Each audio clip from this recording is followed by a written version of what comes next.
Mon père a disparu le jour de mon mariage. Et personne n'imagine où il. Le château de Malmaison, aux environs de Paris, était méconnaissable ce matin de septembre. Marina Silva, une Brésilienne de 28 ans qui vivait en France depuis 5 ans, avait choisi ce lieu historique pour réaliser le rêve de sa vie, épouser Daniel Dubois, un architecte français qu'elle avait rencontré pendant ses études à la Sorbonne. Les vignes dorées de l'automne français encadraient le décor parfait, tandis que le personnel du château effectuait les derniers ajustements aux tables décorées de roses blanches et de feuilles d'eucalyptus.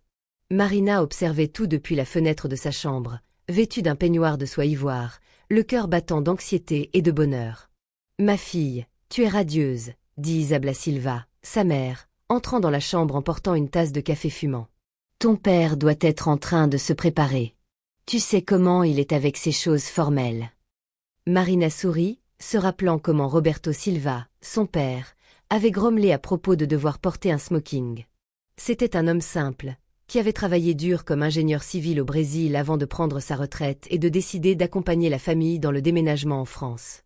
À 58 ans, Roberto gardait encore l'accent prononcé du Minas Gerais et la personnalité réservée qui avait toujours caractérisé sa relation avec le monde. « Il a promis qu'il serait ici à 2 heures précises, » dit Marina, regardant sa montre. « La cérémonie est à 3 heures, et tu sais comme il déteste les retards. » Le salon principal du château commençait à se remplir d'invités.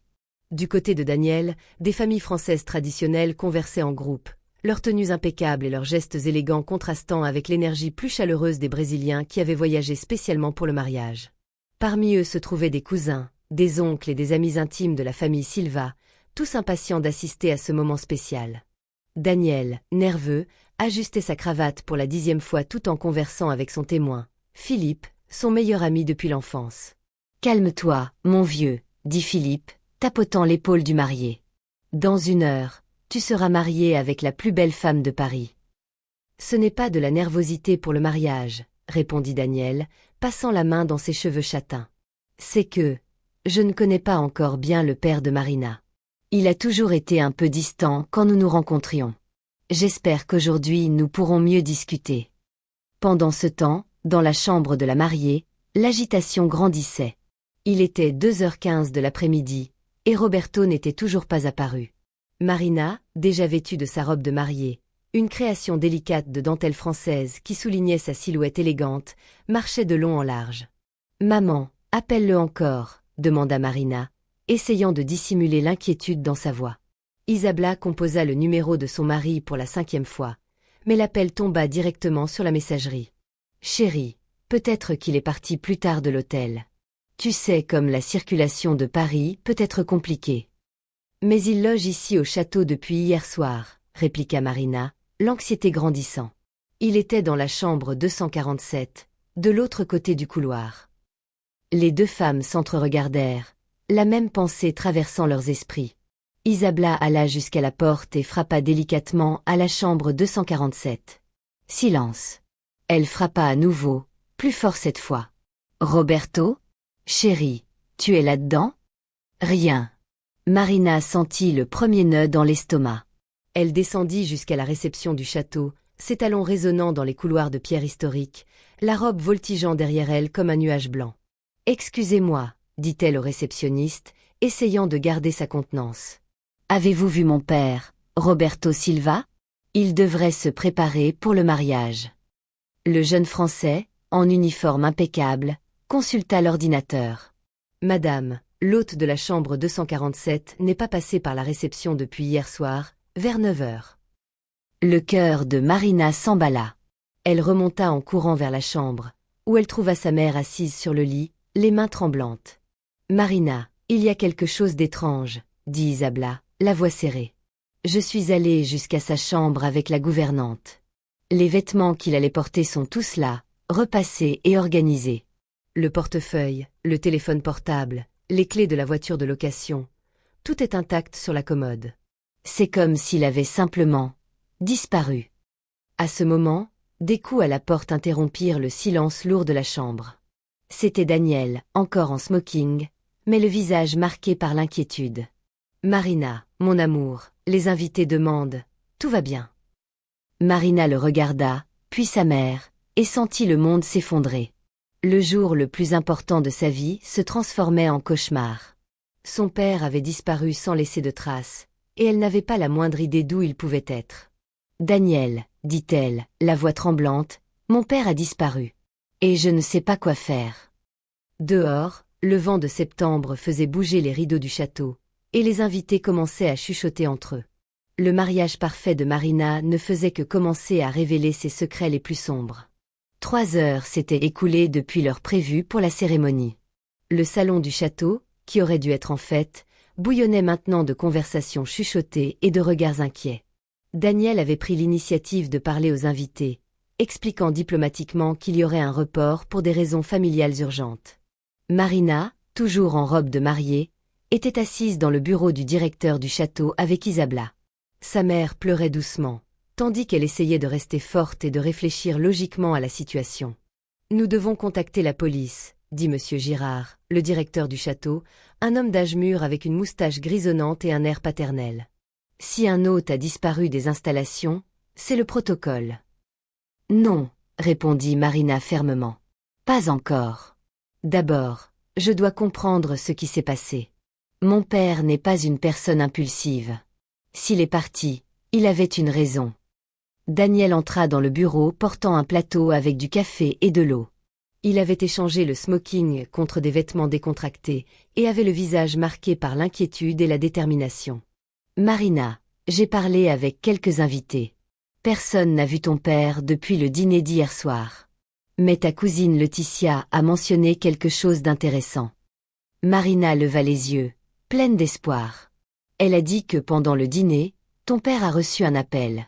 Il est sorti pour répondre et est resté dans le jardin pendant presque 20 minutes. Quand il est revenu, il était visiblement bouleversé et a dit qu'il ne se sentait pas bien.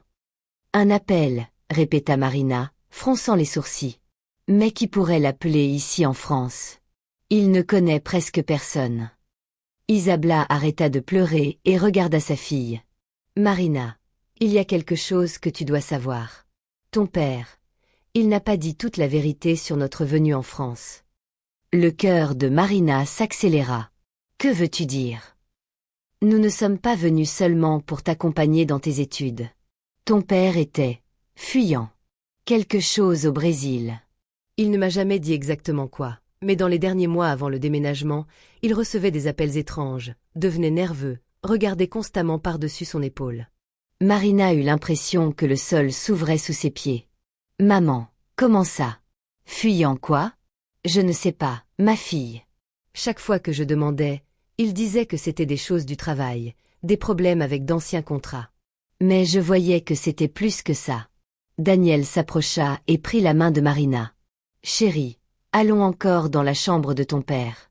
Peut-être y a-t-il quelque chose qui nous a échappé. » Tous les trois montèrent jusqu'à la chambre 247. Monsieur Girard les accompagna avec le passe-partout. La chambre était exactement comme Isabla l'avait décrite. Rangée, avec les vêtements du mariage soigneusement disposés sur le lit, portefeuille, téléphone portable et clés intactes. Marina ouvrit le portefeuille de son père. Documents habituels, carte d'identité, CPF, permis de conduire brésilien et français, carte de crédit. Mais en examinant les compartiments, elle trouva quelque chose d'étrange. Un petit papier jauni, plié plusieurs fois, caché derrière les cartes. Les mains tremblantes, elle déplia le papier. C'était une adresse écrite à la main. 23 rue de la Paix, Paris. Café Laurent. 15 heures. Que c'est étrange, murmura Daniel, lisant par-dessus son épaule.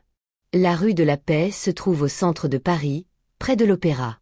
C'est un quartier cher, plein de bijouterie et d'hôtels de luxe.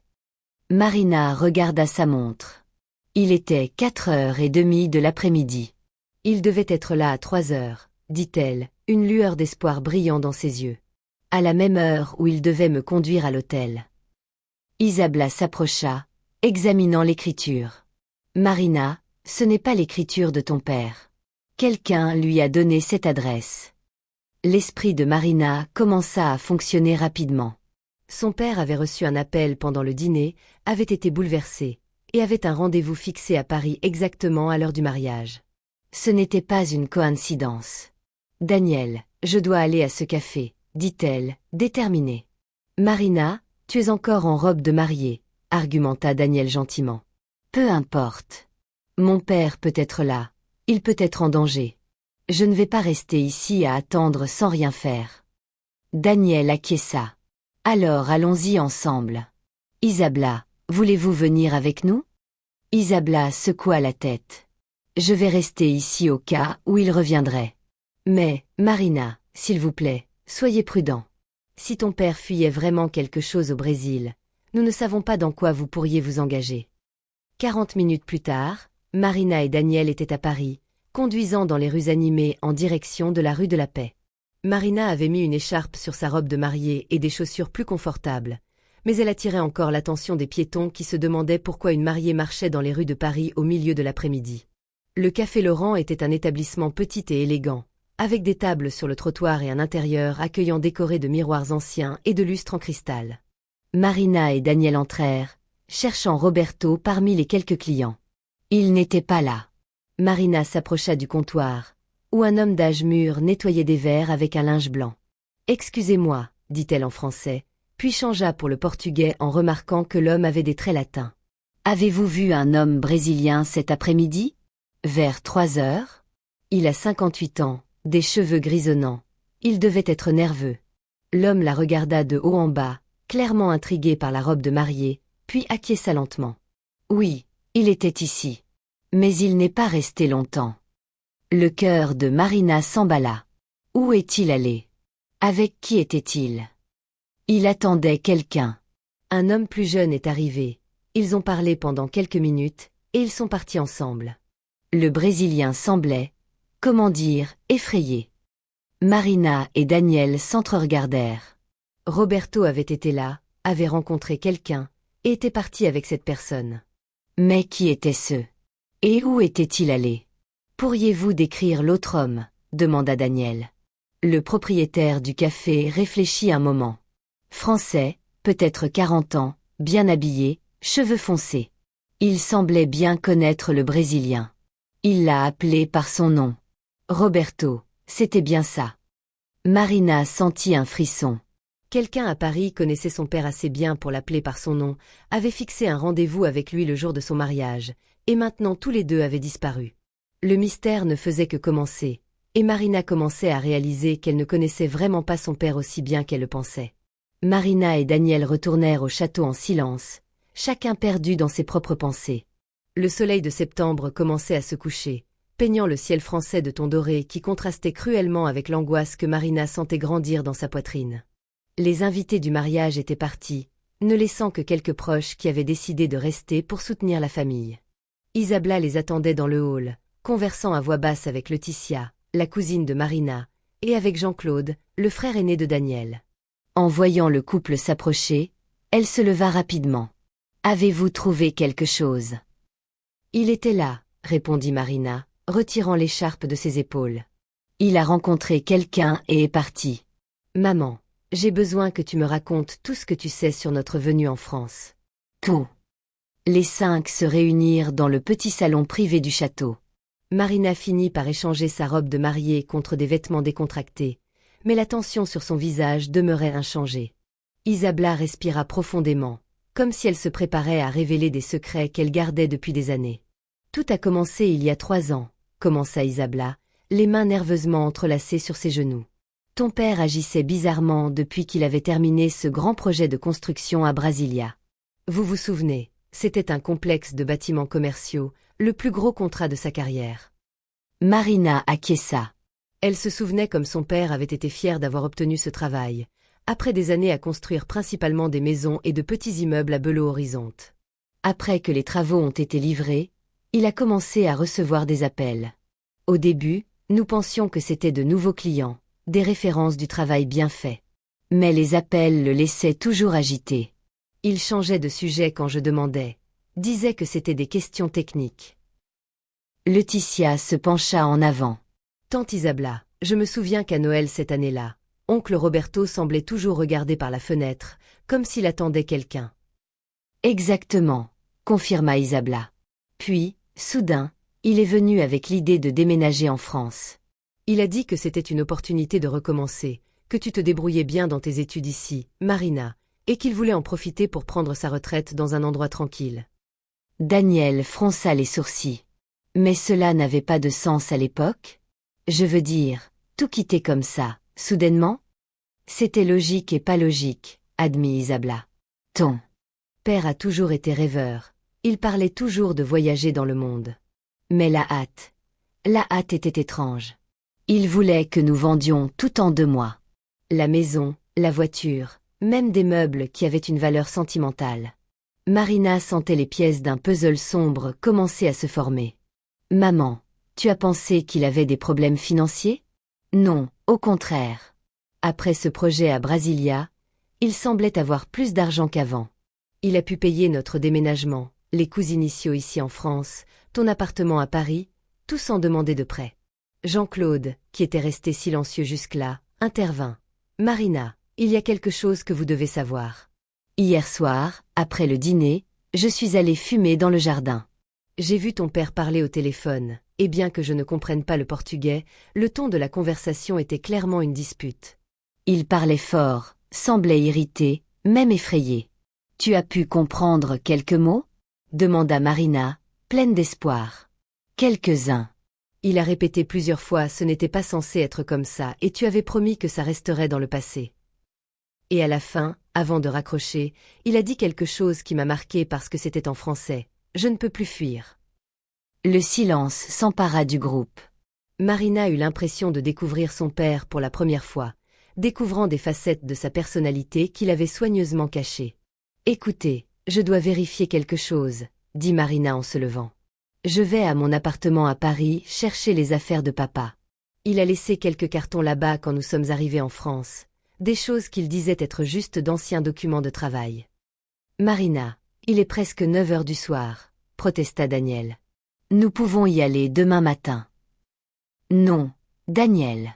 Chaque heure qui passe sans savoir où il est, plus je m'inquiète. Et s'il était en danger? Et si quelqu'un l'avait forcé à partir avec eux? » Daniel acquiesça, comprenant l'urgence qu'elle ressentait. « Alors allons-y ensemble. » 1h30 plus tard, Marina ouvrait la porte de son petit appartement dans le 15e arrondissement de Paris. C'était un endroit accueillant, avec vue sur les toits parisiens, qu'elle partageait avec une collègue brésilienne de doctorat. Les cartons de Roberto étaient rangés dans le petit débarras de l'immeuble. Il y avait 4 cartons en carton, apparemment organisés chronologiquement. Marina et Daniel commencèrent à examiner le contenu du plus récent, tout en buvant du café fort pour rester alerte.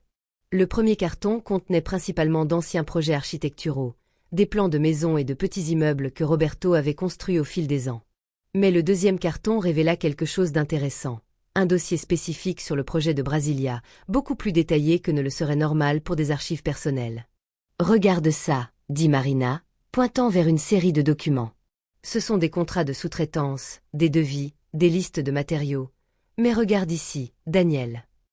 Elle montra une feuille de calcul manuscrite avec des valeurs qui ne correspondaient pas aux documents officiels. Les chiffres étaient significativement inférieurs à ceux déclarés dans les contrats. Daniel, avec son expérience en architecture, analysa les documents attentivement. Marina, cela ressemble à une irrégularité fiscale. Si ce sont les vraies valeurs des matériaux et de la main-d'œuvre, cela signifie qu'il y a eu surfacturation dans les contrats officiels. Surfacturation. Oui. Quelqu'un détournait de l'argent, déclarait des coûts plus élevés que les réels et empochait la différence. C'est un schéma courant dans les travaux publics. Marina sentit son estomac se retourner. Tu es en train de dire que mon père était impliqué dans de la corruption. Pas nécessairement, dit Daniel rapidement, voyant le désespoir dans ses yeux. Il peut avoir découvert le schéma et être victime de chantage, ou menacé pour garder le silence. Ils continuèrent à fouiller dans les cartons. Dans le 3e, ils trouvèrent quelque chose qui glaça le sang de Marina. Une lettre, datée de 2 ans auparavant, écrite en portugais mais signée d'un nom français, Michel Durand. La lettre disait « Roberto, nous espérons que vous profitez de votre nouvelle vie en France. Comme convenu, votre silence garantit la sécurité de votre famille. Rappelez-vous que nous avons des contacts dans plusieurs pays, et qu'un changement de continent ne modifie pas nos accords. Nous resterons en contact. » Daniel, chuchota Marina, la voix tremblante, mon père ne fuyait pas des problèmes. Il était menacé. Et celui qui se fait appeler Michel Durand, il l'a trouvé ici en France. La découverte changeait tout. Roberto Silva n'avait pas disparu de son plein gré. Il était contrôlé par quelqu'un qui connaissait ses secrets et utilisait cela pour le maintenir en ligne. Et le jour le plus important de la vie de Marina, cette personne avait décidé de réclamer une dette qu'elle ne savait même pas qu'elle existait. Il était 2 heures du matin quand Marina et Daniel revinrent finalement au château. Le sommeil était impossible. La découverte des lettres et documents avait complètement transformé la situation. Marina n'arrivait pas à arrêter de penser à son père, imaginant où il pouvait être et s'il était en sécurité. Isabella les attendait éveillés dans le hall, marchant de long en large avec une tasse de thé froid dans les mains. En voyant le couple s'approcher, elle courut à leur rencontre. « Du nouveau ? Avez-vous découvert quelque chose ?» Marina montra à sa mère les documents qu'ils avaient trouvés. Isabella lut les lettres en silence, le visage pâlissant à chaque ligne. « Mon Dieu !» murmura-t-elle. « Roberto, pourquoi ne m'as-tu rien dit ? J'aurais pu t'aider, nous aurions pu affronter cela ensemble. »« Maman, nous devons appeler la police maintenant, » dit Marina, déterminée. « Ce n'est plus une simple disparition. Papa est victime de chantage, possiblement kidnappé. » Mais avant qu'il puisse prendre une décision, le portable de Marina sonna. Le numéro était inconnu, avec un indicatif français. Elle répondit rapidement, le cœur battant. « Allô ? Marina. » C'était la voix de son père, mais elle sonnait fatiguée, défaite. « Papa. Où es-tu ? Nous sommes tous désespérés. Ma fille, pardonne-moi. Pardonne-moi d'avoir gâché ton mariage, d'avoir menti à vous tous pendant toutes ces années. » Marina fit signe à Daniel, qui activa rapidement le haut-parleur pour qu'Isabella puisse aussi entendre. « Papa, où es-tu ? Nous allons venir te chercher. »« Non, ma fille. Ce n'est pas si simple. Je dois résoudre une situation que j'aurais dû résoudre il y a longtemps. Je veux que tu saches que tout ce que j'ai fait, c'était pour protéger notre famille. »« Roberto, » interrompit Isabella, la voix serrée, « reviens à la maison. Nous affronterons n'importe quoi ensemble, comme nous l'avons toujours fait. » Il y eut une longue pause de l'autre côté de la ligne. Quand Roberto parla à nouveau, sa voix était plus forte, plus décidée. « Isabella, Marina, vous devez connaître la vérité. Ce projet à Brasilia, j'ai découvert qu'il était utilisé pour blanchir de l'argent. Quand je m'en suis rendu compte, il était déjà trop tard. J'avais signé des documents, mon nom était partout. Ils m'ont dit que si je disais quelque chose, vous deux seriez mis en cause. » Marina sentait les larmes couler sur son visage. « Papa, pourquoi ne nous as-tu pas dit ? Nous aurions pu aller à la police, nous aurions pu trouver une solution. J'ai essayé, ma fille. J'ai consulté des avocats, j'ai essayé de comprendre mes droits. Mais ces gens, ils ont beaucoup de pouvoir, beaucoup d'argent. Et ils ont clairement fait comprendre que ce ne serait pas seulement moi qui serais touché. Vous aussi. » Daniel s'approcha du téléphone. « Monsieur Roberto, c'est moi, Daniel. Êtes-vous en danger maintenant ? » Daniel. Roberto soupira. « Prends soin de ma fille, s'il te plaît. Elle mérite d'être heureuse. »« Non !» cria Marina. « Papa, tu ne vas pas abandonner maintenant. Où es-tu ? Nous allons résoudre cela ensemble. Je suis dans un hôtel au centre de Paris.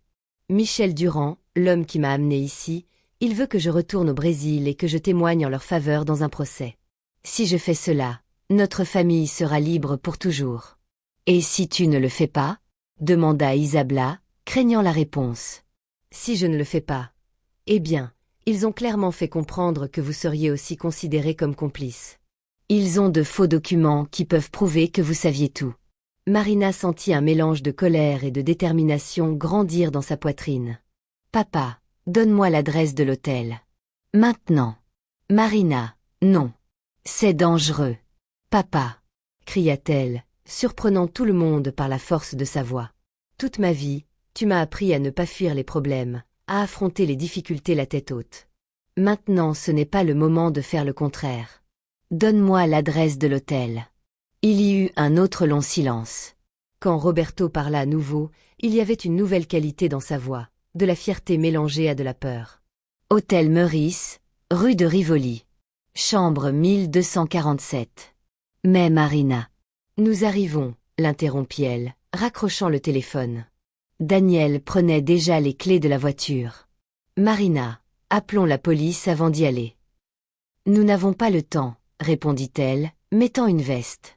S'ils se rendent compte que nous avons appelé la police, ils peuvent fuir ou faire quelque chose de pire à papa. Isabella se leva, déterminée. Je viens avec vous. Maman, il vaut mieux que tu restes ici au cas où.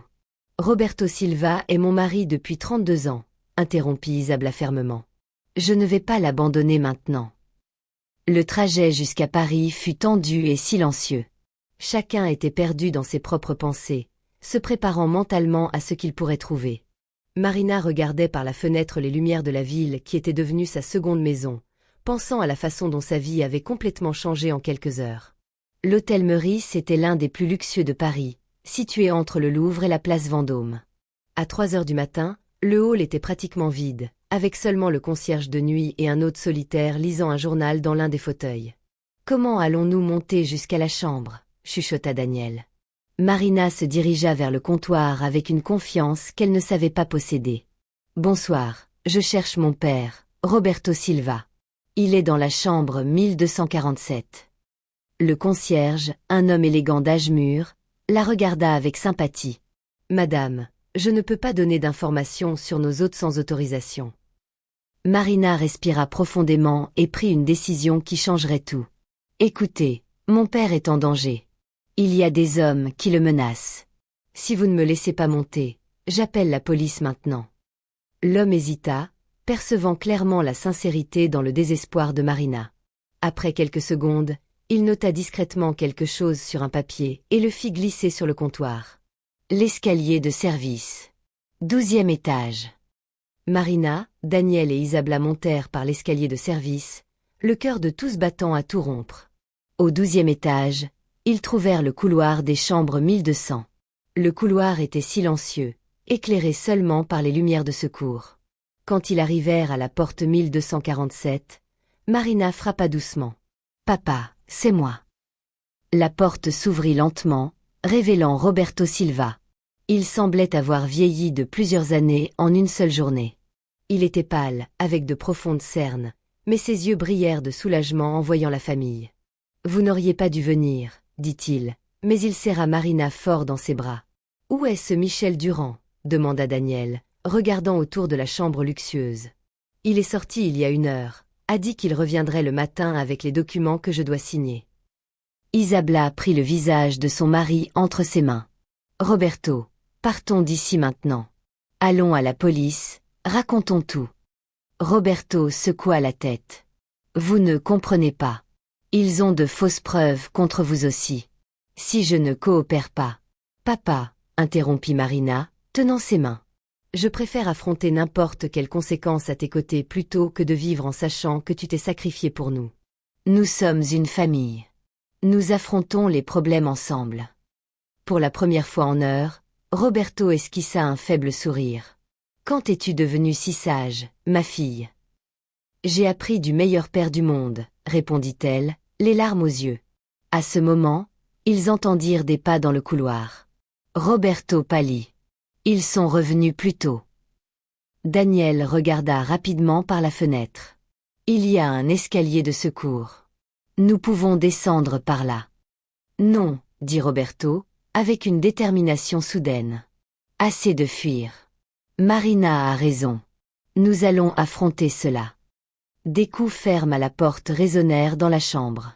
Une voix avec un accent français parla. « Monsieur Silva, nous devons parler. » Roberto se dirigea vers la porte, mais avant de l'ouvrir, il regarda sa famille. « Quoi qu'il arrive, je vous aime.